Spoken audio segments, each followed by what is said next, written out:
Docteur Kierzek, lui, n'a aucun tabou, surtout quand il s'agit de notre santé. C'est pour cela. J'ai pas le côlon irrité, on va parler du côlon irritable. Mais vous, justement, vous vous intéressez au côlon.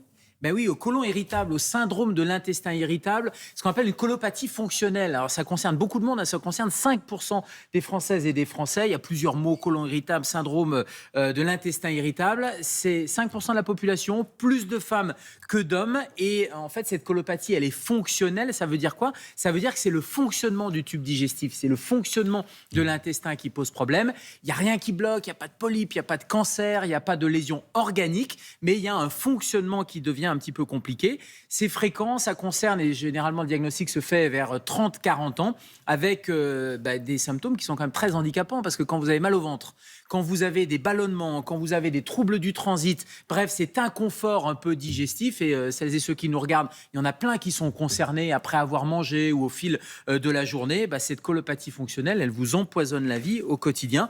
Donc il y a parfois des borborigmes. Vous savez ce que c'est les borborigmes? On pourrait regarder dans le Larousse. C'est les bruits de la... C'est les méchants de Goldorak. C'est les bruits dans l'intestin, oui, ça gargouille, etc. Bref, on n'est pas très confortable. Eh bien, c'est peut-être le syndrome de l'intestin irritable. Vous avez dit quand on vient de manger, c'est-à-dire que tout vient de l'alimentation, évidemment. C'est juste ça ou... Alors non, c'est pas que lié à l'alimentation, mais c'est beaucoup lié à l'alimentation. Vous savez, on dit souvent l'intestin, c'est le deuxième cerveau. C'est peut-être même le premier cerveau. En tout cas, il y a un axe entre l'intestin et le cerveau. On sait que beaucoup de molécules du cerveau sont synthétisées à l'intérieur de l'intestin, la sérotonine, par exemple. Il y a un micro là qui est tombé. La sérotonine, mais il y a surtout un microbiote. On le sait, il y a des bonnes et il y a des mauvaises bactéries. Et ces bonnes ou ces mauvaises bactéries, elles sont perturbées par notre alimentation et notamment par les FODMAPs. Les FODMAPs, c'est ce nom un peu barbare pour dire tout ce qui est produit là. Alors, c'est des oligosaccharides, c'est des sucres, mais c'est surtout le pain, par exemple, les produits laitiers, les légumineuses. Tous ces sucres, on les trouve. C'est bien pour le C'est des Scrabble, sucres, c'est des sucres.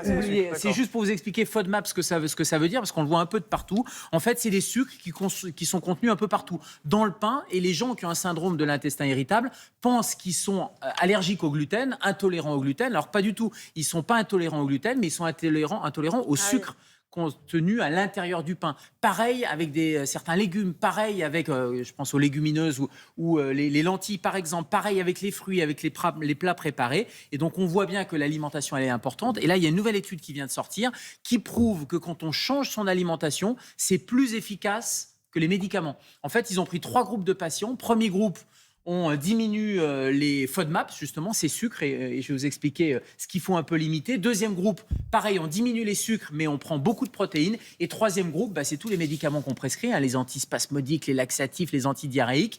En fait, dans les 3 groupes, groupe 1, groupe 2, quand on change d'alimentation, il y a 3/4 d'amélioration. Groupe 3, il y a juste la moitié qui s'améliore. Conclusion, finalement, changer son alimentation, c'est plus efficace que les médicaments. Et en plus, ça fait faire des économies à la sécurité sociale. Et alors, qu'est-ce qu'on supprime?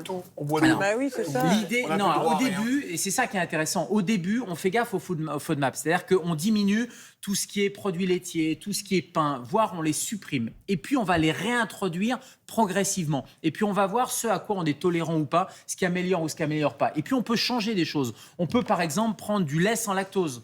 On peut prendre des boissons végétales à base de soja, à base d'avoine. C'est-à-dire qu'on remplace le lait avec le lactose par des produits sans lactose. On peut prendre des yaourts au soja, on peut prendre des bananes, de l'ananas plutôt que d'autres fruits. On sait que c'est mieux toléré. Et ça va permettre progressivement de reprendre une alimentation et diminuer les symptômes. Et puis, juste quand même, on se fait accompagner par un diététicien, un nutritionniste, un médecin, qui vous voulez. Et quand on a des symptômes digestifs comme ça, avant de dire « Ah ouais, c'est l'intestin irritable », qu'est-ce qu'on fait? On va faire une coloscopie. Ouais, on fait une coloscopie. En tout cas, on va voir son médecin. Et il y a peut-être une coloscopie à la clé. Merci beaucoup. Thomas. Sur Netflix, exactement sur ce domaine-là en ce moment, qui vient de sortir. Sur l'intestin irritable? Ouais, c'est génial.